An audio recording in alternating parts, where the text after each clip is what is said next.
প্রায় 30। মায়ের জন্য ছেলের অসহায়ত্ব,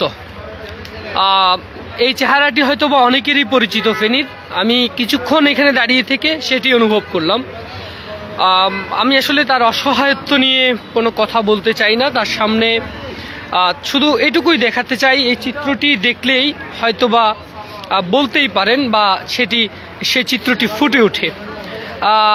আপনাদেরকে যার চিত্রটি দেখাচ্ছি তিনি নাজির রোডের বাসিন্দা, এবং আমি দেখছি যে আজকে শহরের একটি রেস্টুরেন্টের সামনে তিনি এভাবেই তার মায়ের চিকিৎসার জন্য দাঁড়িয়ে আছেন। এবং এই শহরের পরিচিত জনরা আসলে তার সাথে কথা বলছেন, খোঁজ খবর নিচ্ছেন। তার মাও একজন চিকিৎসক ছিল, অর্থাৎ নার্স ছিলেন ফেনীর একটি হাসপাতালের। ছেলের চিত্রটি মায়ের জন্য।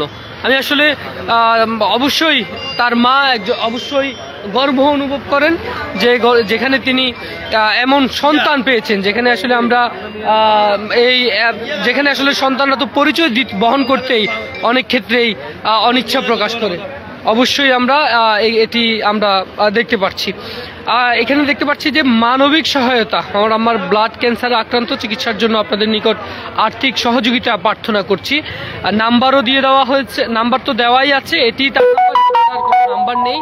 এবং আমি একটু ওনার সাথেও কথা বলতে চাই। কেমন আছেন? জি, একটু বিস্তারিত বলবেন যদি সম্ভব হয়।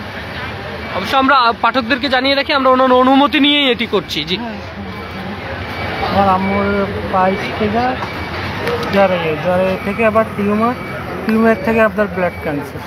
আপনি কোথায় থাকেন? আমি ফেনী নাজির রোড বাসিন্দা।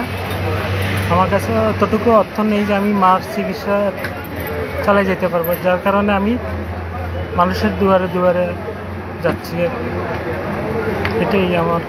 জি, ধন্যবাদ। আমরা আসলে অবশ্যই আপনি গর্বিত একজন মায়ের গর্বিত সন্তান। এই নাম্বারটি কি বিকাশ? জি, ধন্যবাদ। এখানে আমরা দেখতে পাচ্ছি যে তিনি এর আগেও আমি 1-2 দিন দেখেছিলাম, এবং এই চেহারাটি ফেনী শহরের অনেক বাসিন্দার কাছেই পরিচিত। আমার এখানে কিছুক্ষণ দাঁড়িয়ে থেকে আমার যতটুকু মনে হয়েছে যে তাকে অনেকেই চিনেন, এবং অবশ্যই ফেনীর মানুষ অবশ্যই আমরা জানি মানবিক, আন্তরিক, এবং আমরা সব সময় বিপদের সময় আমরা একসাথে হতে পারি সেটি আমরা অবশ্যই জানি।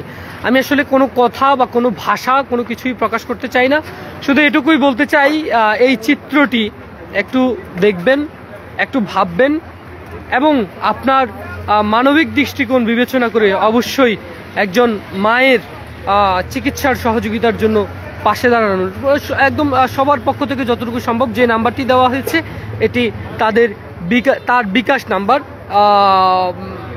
আমার আসলে কি বলে সম্বোধন করব সেটিও বুঝছি না, তবে অবশ্যই একটি কথা তো বলতে পারি যে তিনি একজন গর্বিত মায়ের গর্বিত সন্তান, এবং তার মাও গর্বিত যে এমন সন্তান তিনি পেয়েছেন, এবং তিনিও গর্বিত হবেন। কারণ আমরা জানি বাস্তবিক বর্তমান সমাজে এমন ছেলে অবশ্যই অবশ্যই অবশ্যই খুঁজে পাওয়া অনেকটাই দুষ্কর। আমরা আশা করছি আমাদের এই ভাইয়ের মায়ের সহযোগিতার জন্য ফেনীর মানুষ অথবা যারাই দেখছেন প্রত্যেকেই সহযোগিতার হাত নিজেদের সাধ্যের মধ্যে থেকে অবশ্যই বাড়িয়ে দিবেন। ধন্যবাদ সবাইকে। দর্শক, আপনাদেরকে জানাচ্ছিলাম আমি ফেনীর তালাশ থেকে এম এ আকাশ, ফেনীর তালাশ, ফেনী।